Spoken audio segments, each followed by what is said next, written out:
એક ડર્મેટોલોજીસ્ટ પાસે શું કામ આવવું? સસ્તું સ્કિન કેર જો ક્લિનિકમાં મળે તો હું ત્યાં જ કરાવું ને. એમાં બેઝિક વસ્તુ છે કે જાણે કે તમારું ગાડી બગડી હોય તો તમે કંપનીમાં રિપેર કરાવો કે પછી ગેરેજમાં રિપેર કરાવો, એ ડિસિઝન તો તમારું જ રહેશે. ગાડી તમારી છે. પણ તમને પણ ખબર છે કે ગાડી તમે શોરૂમ જે ઓફિશિયલ કંપની હોય એની પાસે કરાવો તો બેટર છે, કેમ કે એ લોકોને પોતાની ગાડી વિશે ખબર હોય. સેમ વસ્તુ અમારી ફિલ્ડની વસ્તુ છે કે જે અમે લોકોએ સ્પેસિફિક અમારી પોસ્ટ ગ્રેજ્યુએશન ટ્રેનિંગ લીધી હોય કે દરેક રોગમાં નિદાન કર્યું હોય, નિદાન પછી કઈ સારવારથી કેવી અસર આવે છે, કેટલો ટાઈમ લાગે છે, શું આડઅસરો આવી શકે છે, એ બધું અમને ધ્યાન છે. હેલો ફ્રેન્ડ્સ, હું છું ડૉક્ટર રાહુલ ગેલાણી. આજે આપણી જોડે છે મારા મિત્ર ડૉક્ટર કુલદીપ વઘાસિયા. સાહેબ, આપનો પરિચય આપજો. શ્યોર. મારું નામ ડૉક્ટર કુલદીપ વઘાસિયા છે. હું કન્સલ્ટન્ટ ડર્મેટોલોજીસ્ટ છું saffron skin and hair clinic પર. મારું ક્લિનિક મોટા વરાછામાં છે, વર્ણી પ્લાઝામાં, સુદામા ચોકથી ખૂબ જ નજીક છે. સાહેબ, તો આજે સ્કિનને લગતી, ચામડીને લગતી ઘણી બધી સમસ્યાઓ, પ્રોબ્લેમ્સ અને ઘણી બધી એવી એડવર્ટાઇઝમેન્ટની વાત કરવી છે જે અત્યારે સોશિયલ મીડિયા ઉપર ધૂમ મચાવે છે. હા. જેમ કે 50 રૂપિયા કે 100 રૂપિયામાં તમને ગોરા બનાવી દે એવી ક્રીમ. હા. હું બહુ માર્કેટિંગમાં જોઉં. તો આ ક્રીમ કે આ મલમ લેવાય કે ન લેવાય? ક્લિયરલી તમને કહું, ના લેવાય. કેમ કે કોઈ બી વ્યક્તિ, એની સ્કિન એવી નથી હોતી કે તમે કોઈ બી ક્રીમ અપ્લાય કરો ને 3 થી 4 દિવસમાં એ ફેર થઈ જાય. અને ઇન કેસ એ ફેર થાય બી તો એ ડેન્જરસ સ્ટીરોઇડ અથવા તો કોઈ જોખમકારી કેમિકલ જ એમાં હોય છે જે તમારી સ્કિનને પરમનન્ટ ડેમેજ કરી જ દેતા હોય છે. જે તમે સ્કિન રોકશો, વાપરવાનું બંધ કરશો, પછી જ તમને નોટિસ થાય. સાહેબ, આજકાલ એવું પણ જોઉં છું, કેમ કે સ્કિન કેરના ક્લિનિક્સ બહુ વધી ગયા છે. ઇવન આજે તો પાર્લરમાં પણ પેલું હાઇડ્રા ફેશિયલ ને બધી જાતના ફેશિયલ, મેડી ફેશિયલ, ટોટલ વસ્તુઓ કરે છે. તો તમારા મતે એક ડર્મેટોલોજીસ્ટ પાસે શું કામ આવવું? સસ્તું સ્કિન કેર જો ક્લિનિકમાં મળે તો હું ત્યાં જ કરાવું ને. એમાં બેઝિક વસ્તુ છે કે જાણે કે તમારું ગાડી બગડી હોય તો તમે કંપનીમાં રિપેર કરાવો કે પછી ગેરેજમાં રિપેર કરાવો, એ ડિસિઝન તો તમારું જ રહેશે. ગાડી તમારી છે. પણ તમને પણ ખબર છે કે ગાડી તમે શોરૂમ જે ઓફિશિયલ કંપની હોય એની પાસે કરાવો તો બેટર છે, કેમ કે એ લોકોને પોતાની ગાડી વિશે ખબર હોય. એમાં જ કોઈ ટ્રેનિંગ કરીને પોતાનું ગેરેજ ખોલીને બેઠા હોય તો એની પાસે થોડુંક માહિતી હોય કે ભાઈ અહીંયા આ સ્ક્રૂ છે, અહીંયા આ મશીન છે, પણ એ પૂરેપૂરું પરફેક્ટલી રિપેર ના કરી શકે. સેમ વસ્તુ અમારી ફિલ્ડની વસ્તુ છે કે જે અમે લોકોએ સ્પેસિફિક અમારી પોસ્ટ ગ્રેજ્યુએશન ટ્રેનિંગ લીધી હોય કે દરેક રોગમાં નિદાન કર્યું હોય, નિદાન પછી કઈ સારવારથી કેવી અસર આવે છે, કેટલો ટાઈમ લાગે છે, શું આડઅસરો આવી શકે છે, એ બધું અમને ધ્યાન હોય. હવે અમને જોઈને થોડુંક, કાં તો અમારી પાસે કોઈ અમુક ડૉક્ટરો પાસેથી શીખીને પોતાનું ક્લિનિક કર્યું હોય તો એમની પાસે એવું નથી કહેતો કે ટ્રીટમેન્ટ ના થાય, પણ ઘણી વસ્તુમાં ઉણપ આવી શકે. એમને કદાચ સાઈડ ઇફેક્ટની પ્રોફાઇલ ના ખબર હોય, કઈ કઈ તકલીફો આવી શકે, કેટલો ટાઈમ લાગશે, એમાં એ લોકો થોડાક પાછળ પડી શકે.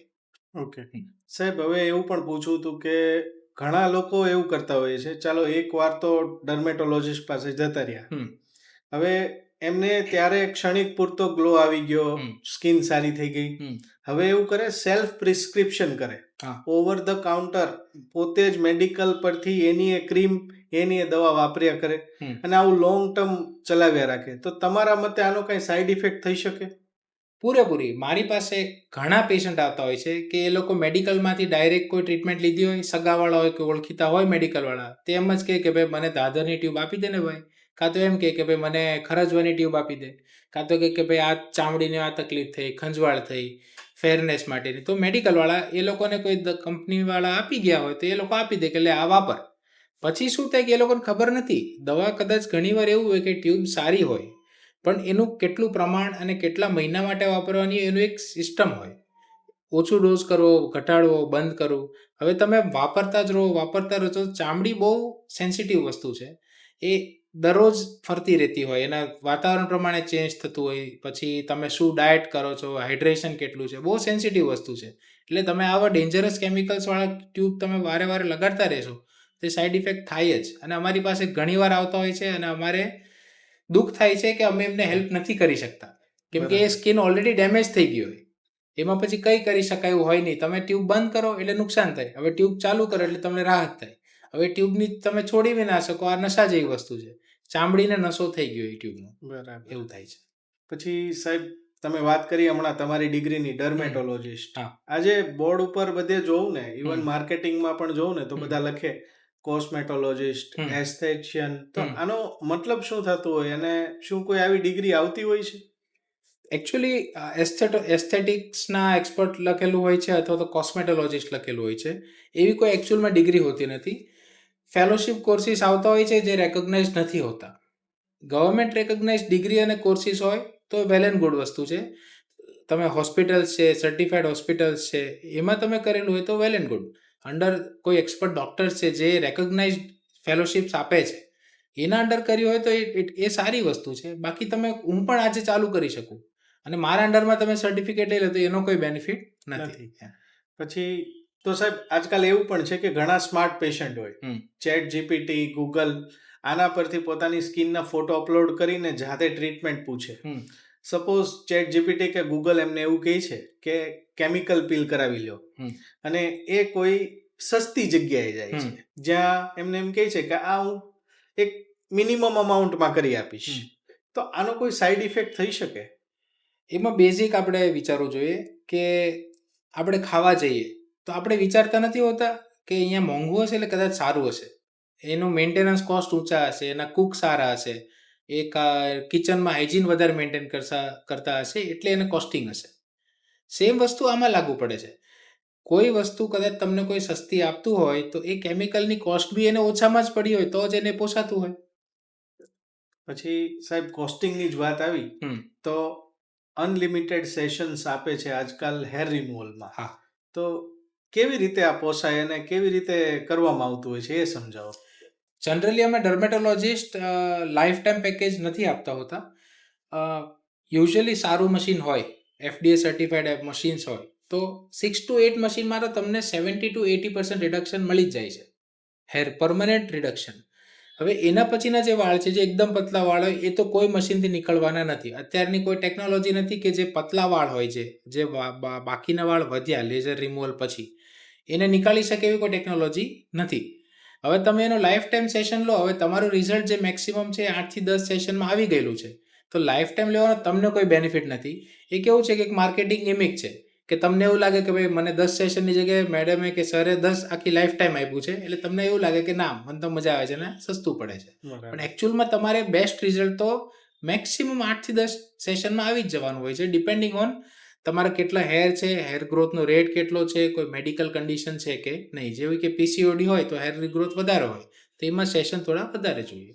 ઓકે સાહેબ, બીજું મશીનની તમે વાત કરી તો પેશન્ટના એપ્રોચથી જોવા જઈએ, પેશન્ટના નજરિયાથી જોવા જઈએ તો એ લોકોને કેવી રીતે ખબર પડે કે હું જ્યાં ટ્રીટમેન્ટ કરાવું છું ત્યાં આ લેવલનું મશીન છે? મતલબ કઈ રીતે એ લોકોએ જાણવું જોઈએ?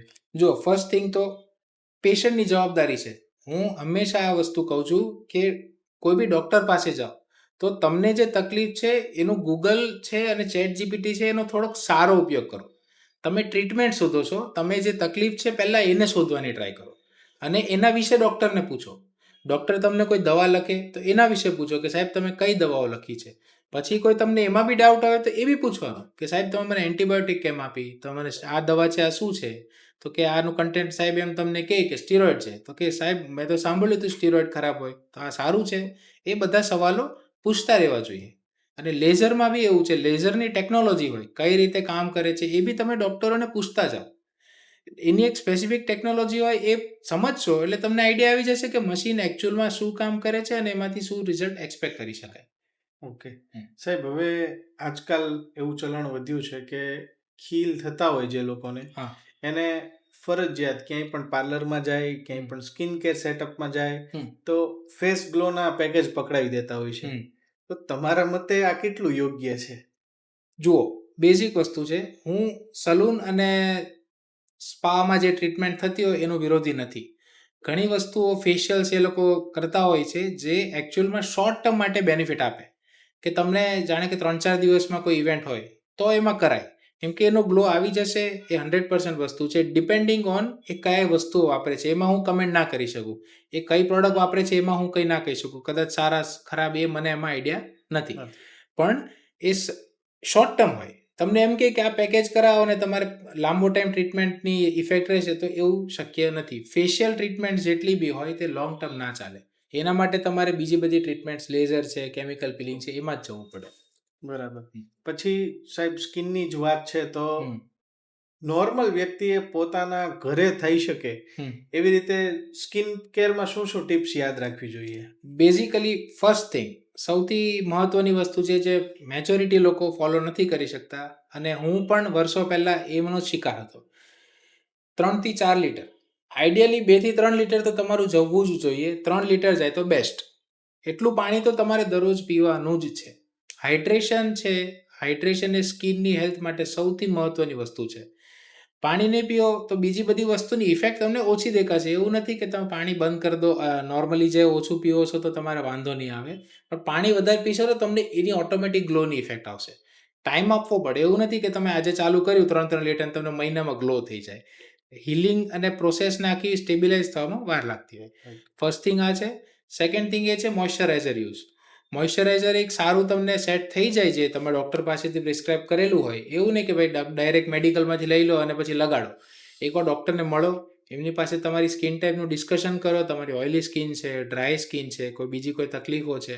પછી તમારી 2 થી 3 અલગ અલગ મોઇશ્ચરાઇઝર એક પછી એક સેટ કરી, એમાં તમને એક સુટેબલ થાય અને તમને જે રિઝલ્ટ એક્સપેક્ટેડ છે એ આવે, પછી એને કન્ટિન્યુ કરવાનું.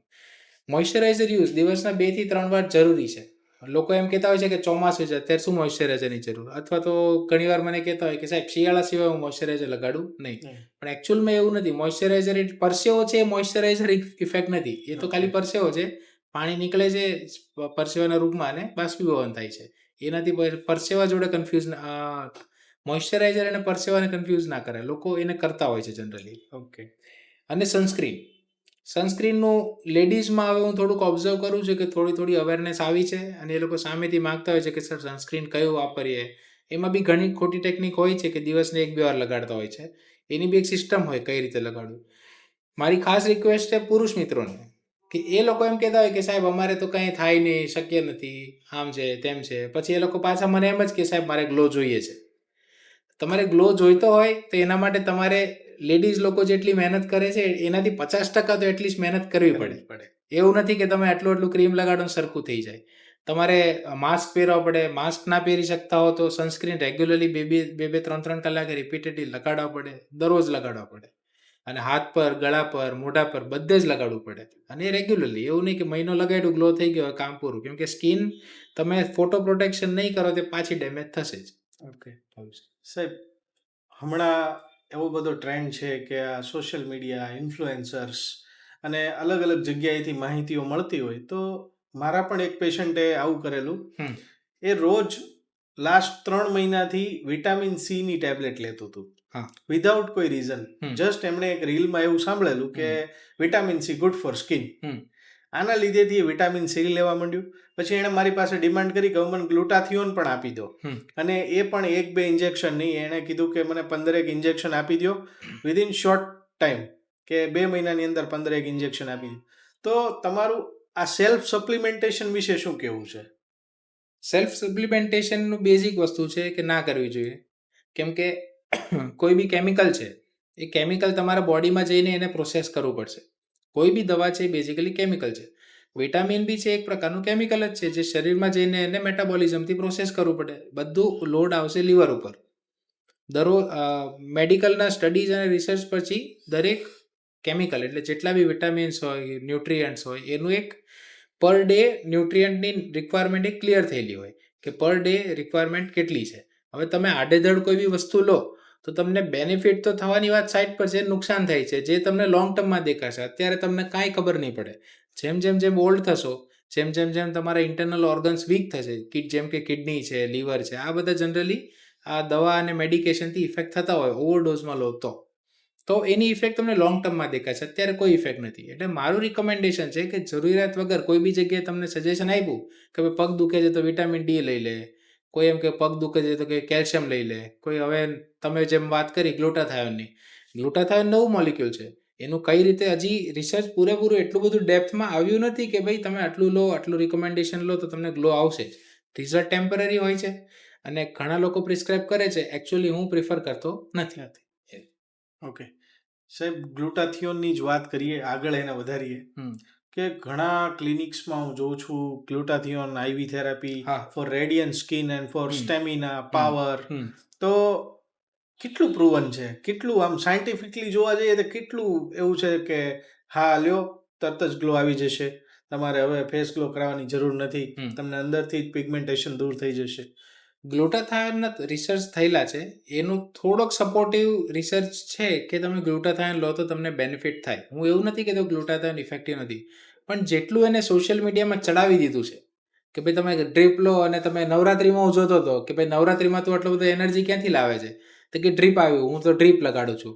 તો કે એને પૂછવું જોઈએ તમારે કે અત્યાર સુધી નવરાત્રી નહોતા કરતા તમે, તમારી ડ્રીપ વગર કેવી રીતે નવરાત્રી પતતી હતી, તમે અચાનક વધારે રાઉન્ડ મારવા માંડ્યા? એવું નથી. આ બધી અમુક વસ્તુ કેવી પ્લેસિબો ઇફેક્ટ હોય. તમને હું પાણી બી પીવડાવી દઉં પછી કહું કે જો આ છે ને અમૃત પાણી છે, તમને પાવર વધારે આવશે, તમને આવશે જ ઇફેક્ટ એની. ગ્લુટાથાયોન એકચ્યુઅલી પ્લેસિબો નથી, એની ઇફેક્ટ છે, પણ જેટલું કહેવામાં આવે છે અને માર્કેટિંગ કરવામાં આવે છે, હું એટલું નથી માનતો. મારા એક્સપિરિયન્સમાં મને એટલું બધું બેનિફિટ નથી લાગ્યો જેટલું એ લોકો ક્લેમ કરે છે. ઓકે. હવે સાહેબ, અમુક માર્કેટમાં એવા ગિમિક્સ આવે છે અત્યારે કે આ આલ્કલાઇન પાણી પીવો ને તમારું સ્કિન જો એકદમ સારી થઈ જશે, કેમ કે એમાં આલ્કલાઇન ઇફેક્ટ છે, તમને યંગ બનાવી દેશે, કરચલી દૂર થશે. અને અમુક ડબ્બા પાવડર પણ એવા આવે છે કે તમારી શરીરમાંથી શુગર નીકળી જશે, વધારાની ફેટ લોસ થઈ જશે અને ચહેરો એકદમ ચમકતો થઈ જશે. તમારું આ પાવડરના ડબ્બાઓ અને આ પાણી વિશે શું કહેવું છે? પાણીનું તો હું અગ્રી કરું છું 100% કે ખોટું છે. કેવું છે કે લોકોને એક લોકો માટે આપણે બી આવી જઈએ કે કંઈક નવી વસ્તુ આવે ને એટલે આપણને એવું થાય કે આ વાપરીએ. તમને એમાં 2 વખણ એડ કરી દીધું એટલે તમે એગ્રી બી કરી દેશો કે આ વસ્તુ સારી છે. ઘણા પ્રોડક્ટ એવી આવેલી પાણીની વેરિયન્ટ્સમાં, તમે જે વાત કરો છો આલ્કલાઇન વોટરની, પછી ઘણા કોઈ કહેતા હોય છે કે ભાઈ આ ખાલી યુવી ફિલ્ટર્ડ છે, મિનરલ વોટર નથી, મિનરલ્સ બધા ઇન્ટેક્ટ છે. એ રીતે અલગ અલગ નવા કન્સેપ્ટ શોધીને એ લોકો આવતા જ હોય છે માર્કેટમાં. હું નથી માનતો કે એકચ્યુઅલમાં કોઈ બેનિફિટ થતું હોય એનાથી, અને સાયન્ટિફિકલી પ્રૂવન છે.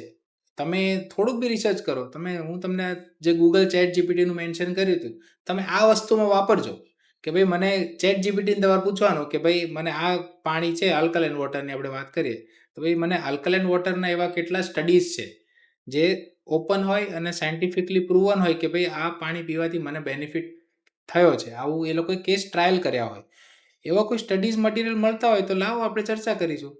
પણ એ જનરલી લોકો નથી કરતા, માની લે છે કે ભાઈ મને આણે કીધું ને એટલે એને ફાયદો થતો હશે તો જ એને લીધું હશે, આટલું મોંઘું મશીન કામ લીધું, બરાબર છે, ફાયદો થયો હોય તો લીધું હશે એવું વિચારીને પોતે બી ખર્ચો કરી લે છે.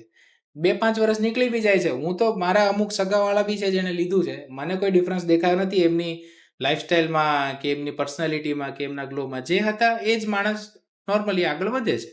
ઓકે સાહેબ, પછી બીજું પણ કેવું હતું કે નેચરલી જેમ કે હું કહું કે તડકો એ આપણા શરીર માટે જરૂરી પણ છે, વિટામિન D3 મળે છે. તો તમારી રીતે આવી કઈ કઈ વસ્તુઓ છે જે આપણા સ્કિન માટે જરૂરી છે જે આપણને નેચરમાંથી મળી જાય છે? Basically green vegetables.